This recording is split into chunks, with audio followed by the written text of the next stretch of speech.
그 사람은 지금 그게 자기가 볼 때는 그게 중대한 사정 변경이라고 지금 생각하는 거예요, 그거를. 근데, 근데 이제 그거를 중대한 사정 변경이라고 생각하는데, 사실은 이제 그 정도 가지고는 법원이 인정을 잘 안 해줘요.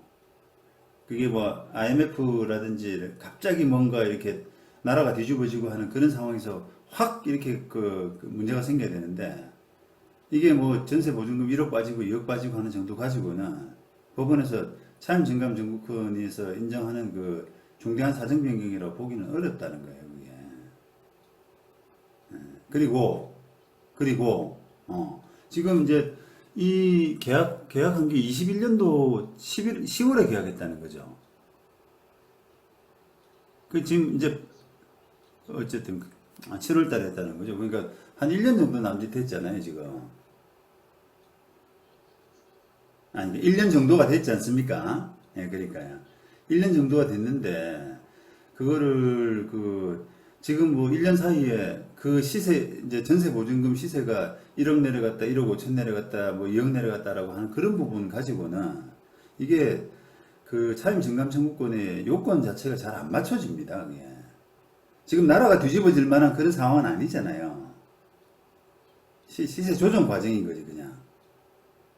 그리고 너무 이제 이게 어찌 보면 조금 그 우미한 논의가 되는 것이 이게 만약에 그 차임정감 청구권의 대상이 된다 손 치더라도 이게 뭐 보증금 1억이나 2억 가지고 얼마나 지금 조정할 요구할 겁니까, 사실. 그잖아요. 이게 뭐 우리가 지금 2년짜리 계약을 했잖아요. 임대차 계약을.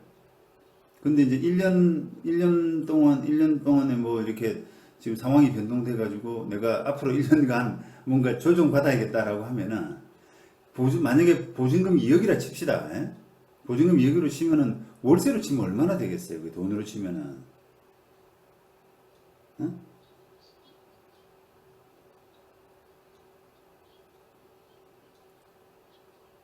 2억으로 쳐보면 얼마겠습니까? 그게. 2억으로 치면은 예, 뭐 만약에 5%로 친다 치고요. 얼마나 되겠어요, 그러면 2억이.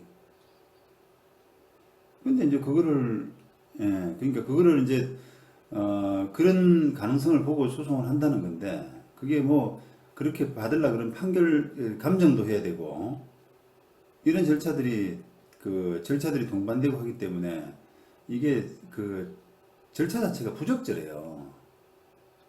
중대한 사정빙 절차 자체가 부적절하다고요. 상대방이 신청하는 자체가. 예. 그러니까 이게 중대한 사정 변경이 안 될 가능성이 아주 크고, 그 다음에 그걸 된다 손 치더라도 그걸 인정받으려고 뭔가 뭐 시간 해서 비용 감정비 들여가지고 할 만한 가치가 사실 없는 사건입니다, 별로.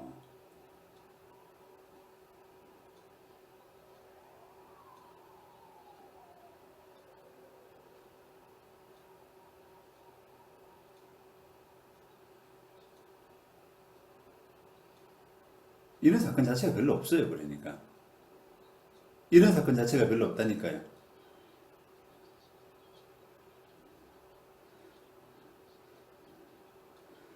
이런 사례가 없다는 게 아니라요. 2년짜리 계약에서 그렇게 차임 증감 청구권을 인정을 잘 안 한다 이 말입니다. 예를 들면 이제 차임 증감 청구권의 대부분의 어떤 인정되는 대상이 어떤 계약이냐면 10년 장기 계약을 했다거나 그런 거예요. 그러면은 변동이 많이 일어나지 않습니까, 그게. 처음에 뭐 예를 들면 한 5년 전에 10년짜리 계약을 했는데 그때 그 생각했던 경제 사정하고 한 5년이 지났더니 경제 사정이 확 바뀌었다 이 말이에요. 그러면은 말이 되잖아요, 조금. 근데 지금 2년짜리 계약을 하고 그 중간 1년 만에 뭔가 시세가 조정이 됐다라고 하는 부분은 이게 차임 증감 청구권의 사정 변경하고는 좀 다릅니다, 많이. 그래서 이제 이렇게 말씀드리는 게 정확한 건데, 아까 뭐 변호사님 말씀처럼, 그럼 계약은 왜 있는 거냐, 뭐 이렇게 하면은, 그거는 말이 안 되죠. 왜냐면, 극단적으로 생각하면은 사실은 2년 동안에도 큰 변동이 있을 수는 있거든요. 그죠?